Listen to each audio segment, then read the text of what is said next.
All right, hello. Welcome to the Daily Fade. Look at that, I started 1 minute early tonight.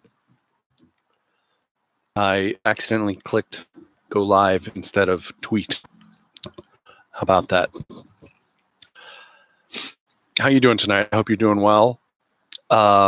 This is the Daily Faded. Tonight's episode is called John Glenn versus Donald Trump. I think it's going to be an unusual episode, so I hope you'll hang in there with me. I have to tell you that I had great frustration with the news today. Following the news was difficult. It was difficult. Trump was impossible today. Trump was at his worst, really at his worst. And it's suddenly chilly outside again, and I don't know where that came from, but I'm happy it's chilly. I like that. Anyway, I do want to, full disclosure, I'm in a lot of back pain, and am using my favorite method to deal with back pain. But I'm also in a lot of shoulder pain. I have a torn rotator cuff, so that's fun stuff too. So it's kind of kept me a little bit on the DL today. I'm going to do the best I can to give you a hell of a live stream, though.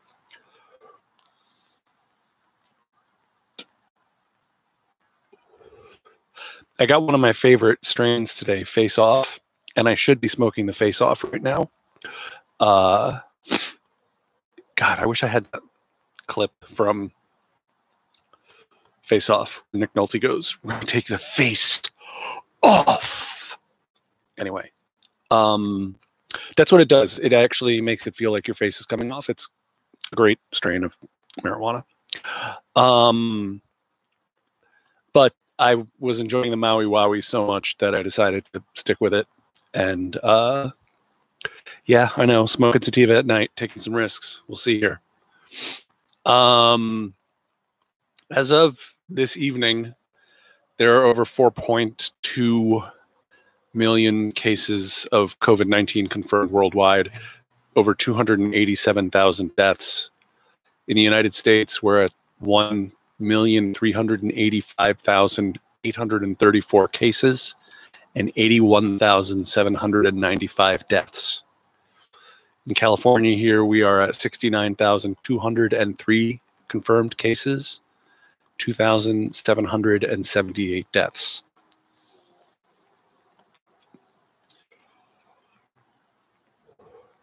Each one of them a living soul with family, friends, loved ones, community,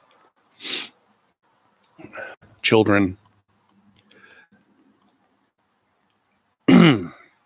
The IHME model, I think it's the Institute of Health Metrics Evaluation at the University of Washington, which is a model that has been discussed widely during this crisis, is now predicting 137,000 deaths by August 4th.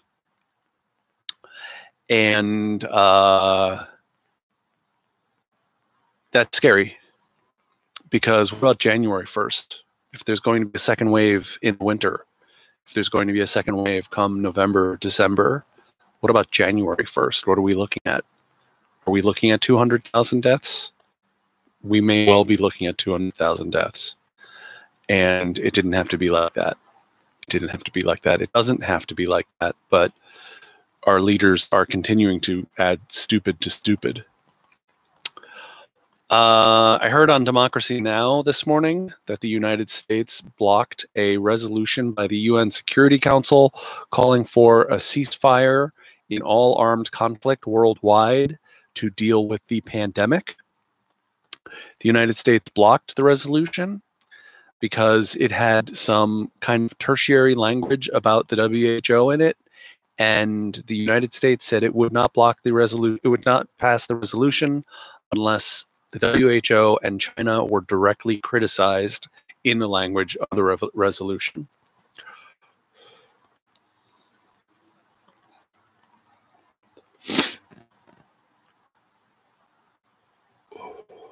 So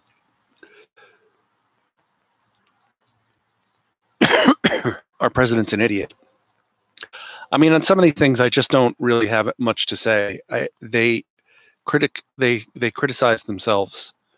It's so obviously ridiculous and political and partisan. And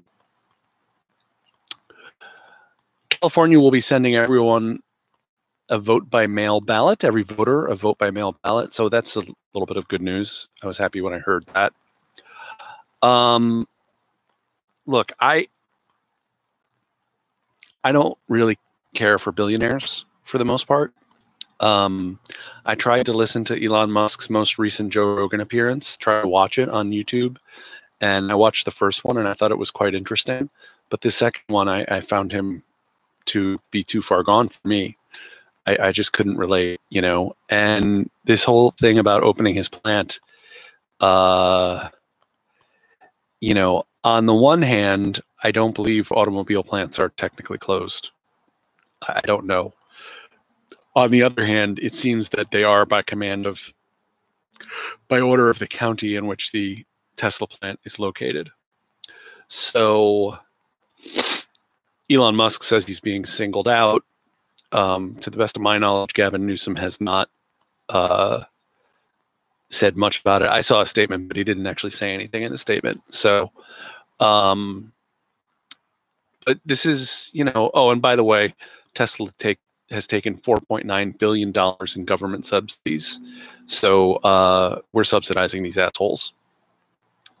That's a good place for tax money to go, to Elon Musk. He needs it.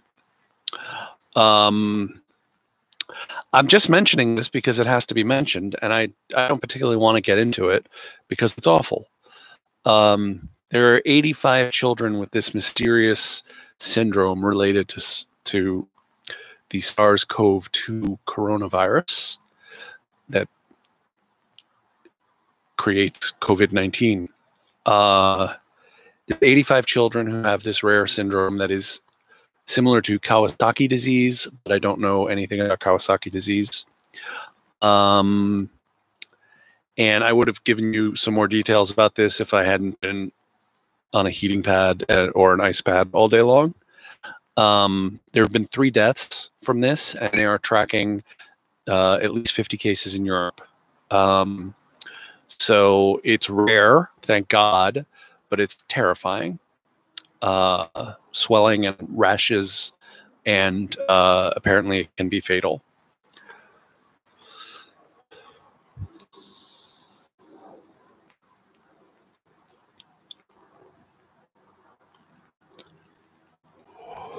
Now, here at the Daily Faded, we have been talking for quite some time about how this reopening is not going to work out so well.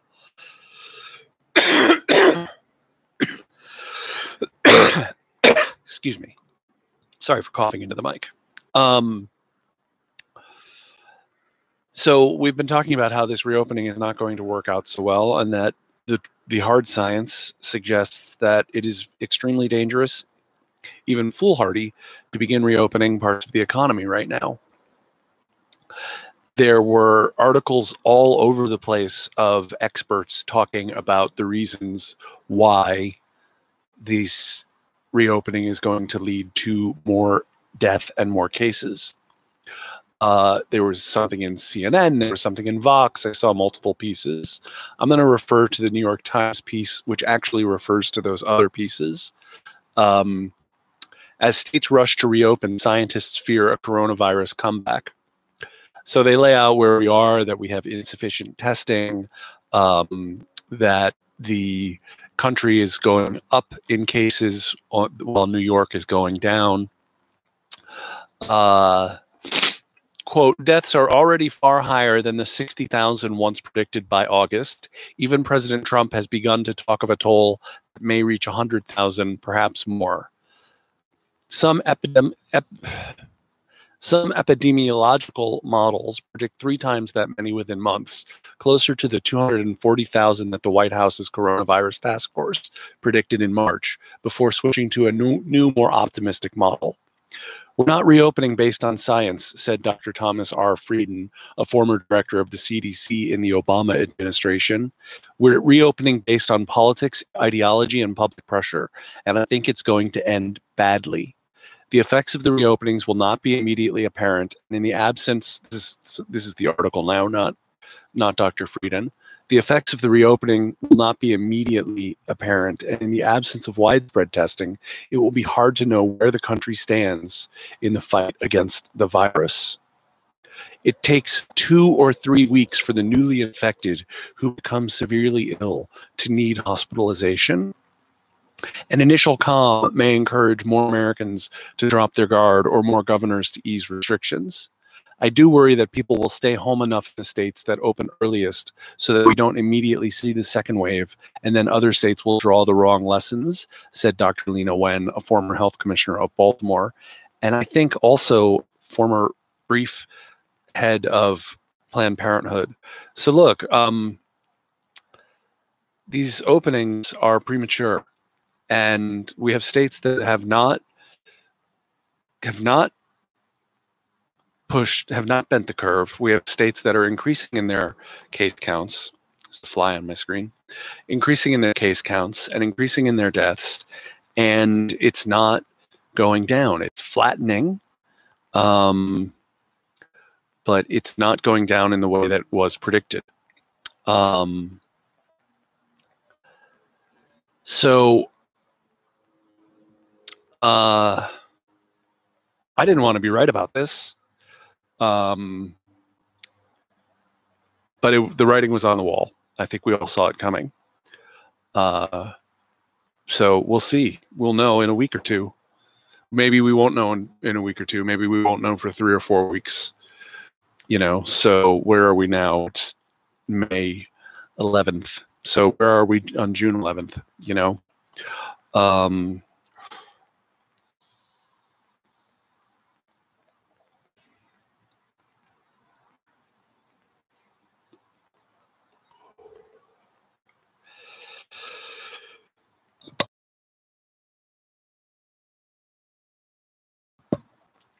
So, Trumpaganda time. I could not make it through the entire Trump press conference today. It was too disgusting. And the most important moment of it, there's no way I would have made it to it, was the last minute, which I saw thanks to Axios tweeting it out. I watched David Pakman's live stream, which I highly recommend if you feel like torturing yourself and watching these things.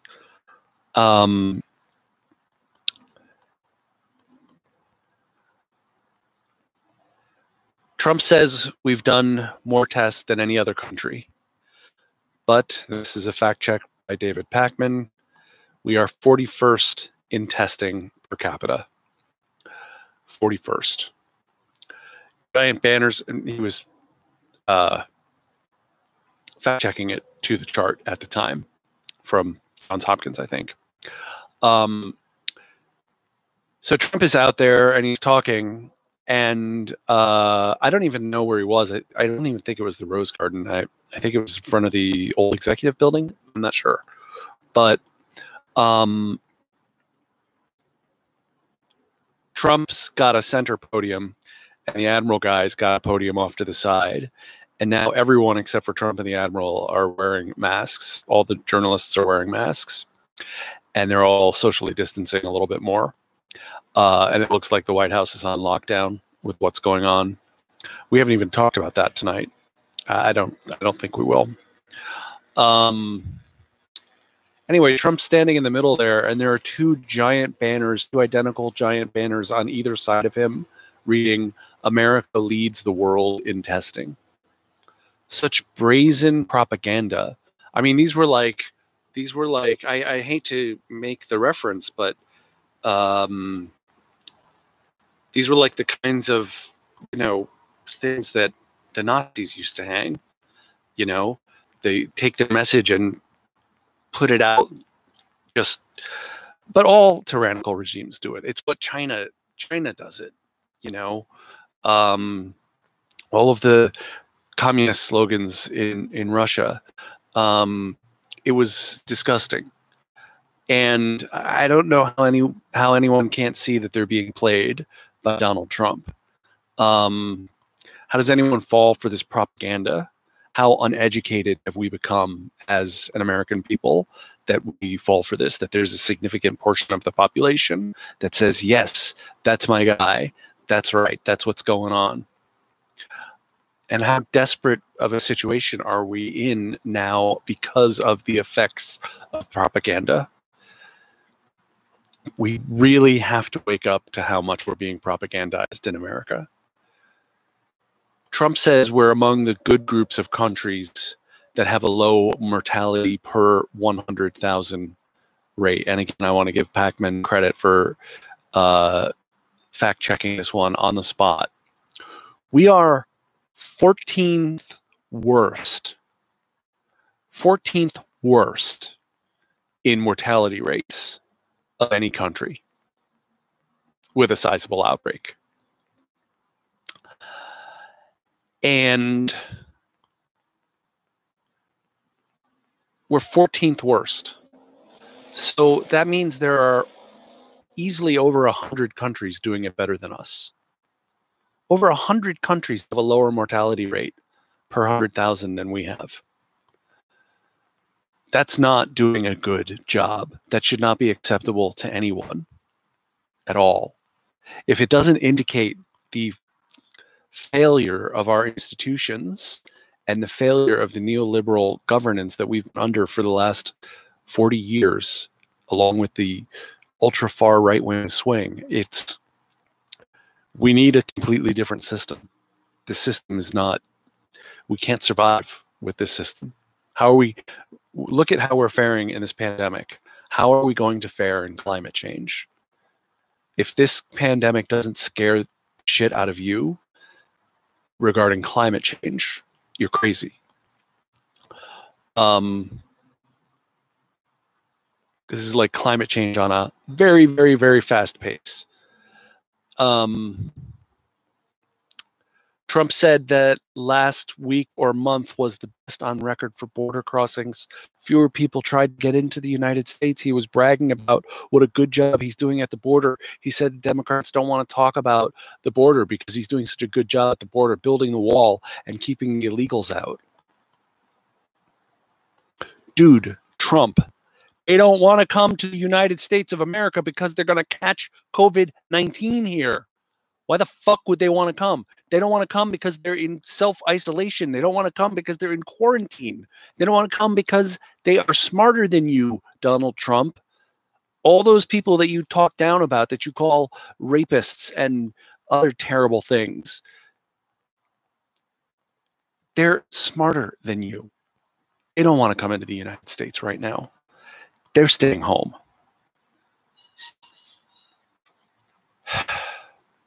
He bragged. They showed a map of the amount of money going to all the states. This press conference was infuriating. It made me furious. That's why it was infuriating, because it made me furious.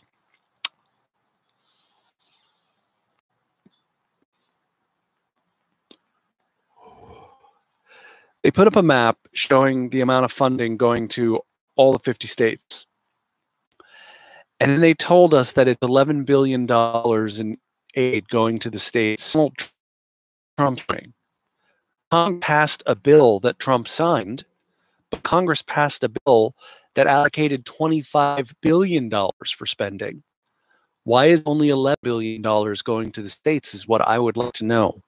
I don't know if a journalist asked that question or not, because I couldn't stand the goddamn press briefing and I didn't make it through. Besides, I was in serious ass pain with my back, and I just had to watch Breaking Bad for an hour this afternoon.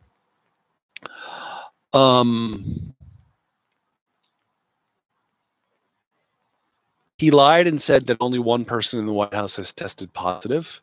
If you don't consider the valet to be in the White House, you're crazy, because he works mostly in the residence, but he takes care of all the president's needs.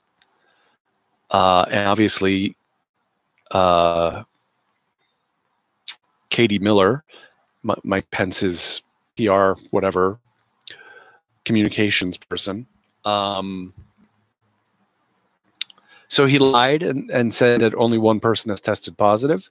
He didn't mention the 11 people in the Secret Service who have tested positive. We don't know if they're in the presidential detail or not. But when Trump was asked about how Americans should secure their workplaces when the Trump administration can't secure the White House for COVID-19, Trump reassured the reporter and said, "I felt no vulnerability." He felt no vulnerability. The people of this country are vulnerable. The elderly are vulnerable. The convicts are vulnerable. Immigrants in detention centers are vulnerable. Nursing homes, veterans homes, meat workers, frontline workers, transit workers are all vulnerable. Trump did not feel vulnerable, but everyone on bottom, everyone else is vulnerable. All the testing that is necessary, all the contact tracing that is necessary for the White House. And I'm sorry, I know people were talking about this over the last couple of days, so I am repeating what a few other people have said before me, but I haven't streamed since Thursday, so.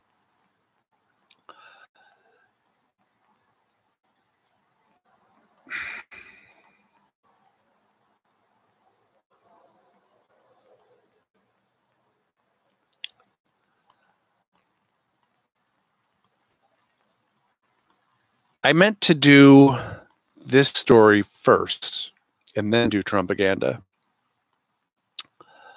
But I guess this is just going to go a little bit longer, guys. I'm going to go a little bit over 30 minutes tonight. Wait a second. I did do that already. See, I'm stoned. I forgot what I did and didn't do. All right. I already did New York Times already, right? Yeah. Yeah, I think I did. I'm forgetting what I just did. So anyway, and now for something completely different. Somehow I randomly came across someone who had retweeted Mark Kelly, the astronaut who is running for Senate against Martha McSally in Arizona, and who some people say has a good chance. I don't know what the polling is. And I don't really know anything about his politics. He's married to Gabby Giffords, whose politics I think were very centrist, but who cares? That doesn't matter. It's completely irrelevant. She's a wonderful woman, and what happened to her is a tragedy. And it was heartbreaking. It was heartbreaking. A young, intelligent, strong woman elected to the House, and she gets shot.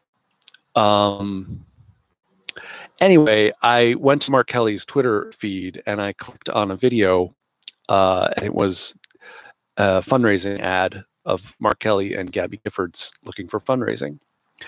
And it was sweet. It was just really sweet. And it's always nice to see Gabby Giffords speaking. She's come a long way from how she suffered.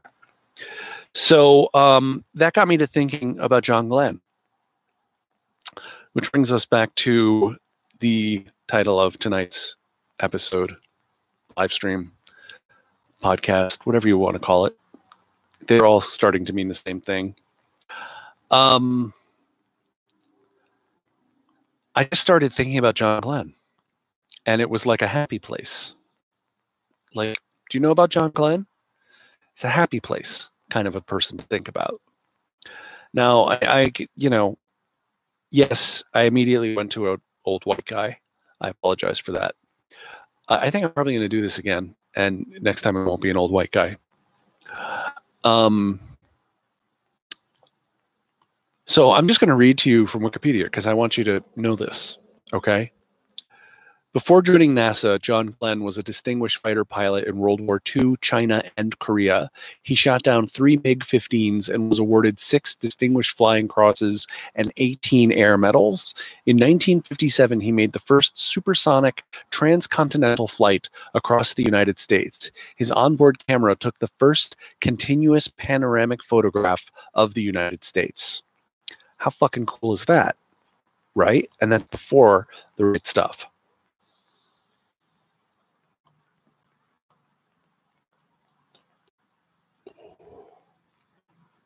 He was one of the Mercury 7 military test pilots selected in 1959 by NASA as the nation's first astronauts.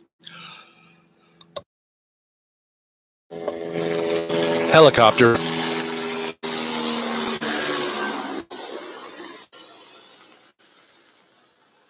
LAPD.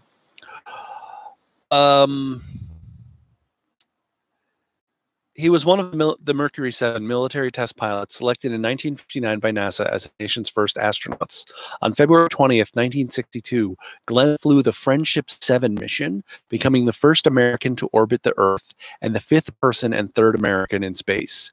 He received the NASA Distinguished Service Medal in 1962, the Congressional Space Medal of Honor in 1978, was inducted into the U.S. Astronaut Hall of Fame in 1990, and received the Presidential Medal of Freedom in 2012. He was elected senator in the 70s. One of his goals as a new senator was developing environmental policies. John Glenn introduced bills on energy policy to try to counter the energy crisis in the 70s. Glenn also introduced legislation promoting nuclear non-proliferation and was the chief author of the Nuclear Non-Proliferation Act of 1978, the first of 6 major pieces of legislation that he produced on the subject. Glenn chaired the Committee on Governmental Affairs from 1987 to 1995. It was in this role that he discovered safety and environmental problems with the nation's nuclear weapons facilities. Glenn was made aware of the problem at the Fernald Feed Materials Production Center near Cincinnati, and soon found that it affected sites across the nation. Glenn requested investigations from the General Accounting Office of Congress and held several hearings on the issue. He also released a report on the potential costs of hazardous waste cleanup at former nuclear weapons manufacturing facilities known as the Glenn Report. He spent the remainder of his Senate career acquiring funding to clean up nuclear waste left at the facilities. This man did important work as a United States Senator. He was a Democrat. But here is something that I want you to think about. After the goddamn helicopter goes over,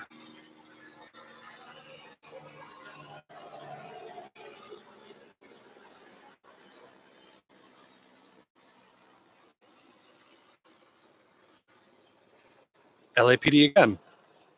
They're out to get me.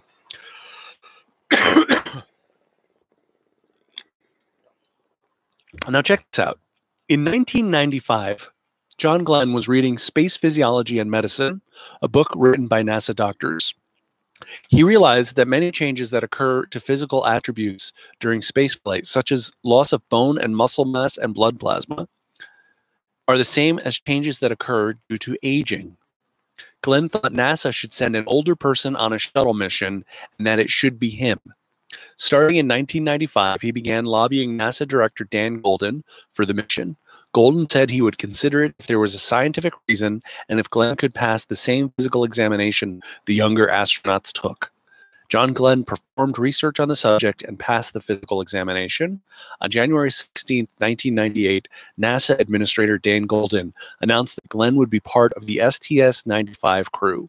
This made him, at age 77, the oldest person to fly in space. Now, let me go a little bit further here. NASA and the National Institute of Aging plan to use Glenn as a test subject for research with biometrics taken before, during, and after his flight. Some experiments in circadian rhythms, for example, compared him with the younger crew members. In addition to these tests, he was in charge of the flight's photography and videography.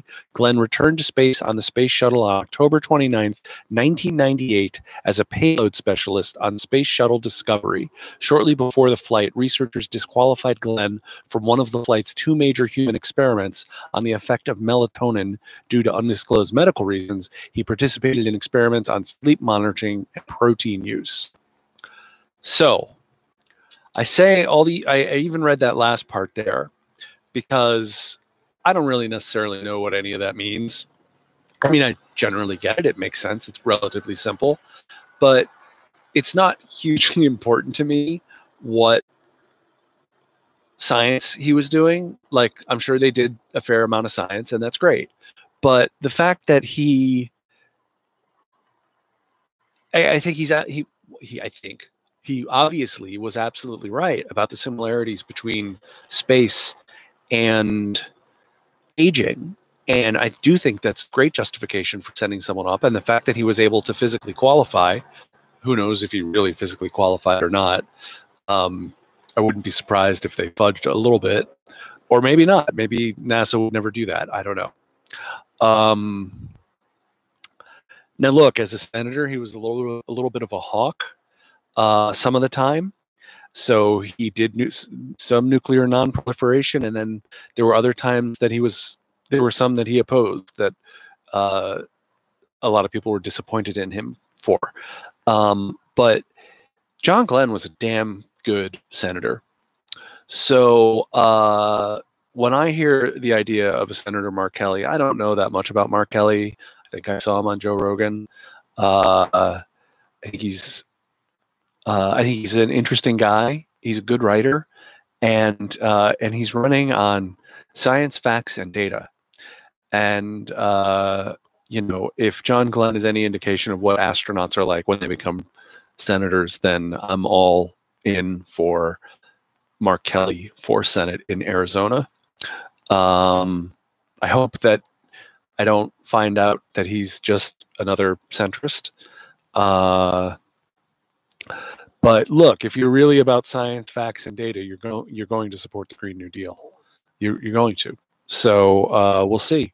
We'll see. Hopefully he's the real deal. Hopefully he is what he says he is. But my bigger point was, look at what John Glenn did in this country, for this country. Look at what a leader he was. Look at how integral to science and technology he was. And when I started thinking about John Glenn, and then this is just the Wikipedia entry, that's all I read you, I just thought, I would rather talk about this dead astronaut senator and remember that there have been great American leaders. Great American leaders.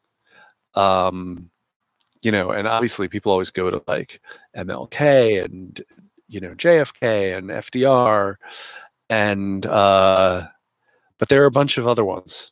There are a bunch of other interesting, great Americans who did great things. So if you're about being patriotic, I don't know why I'm being patriotic on May 11th, but we need someone right now.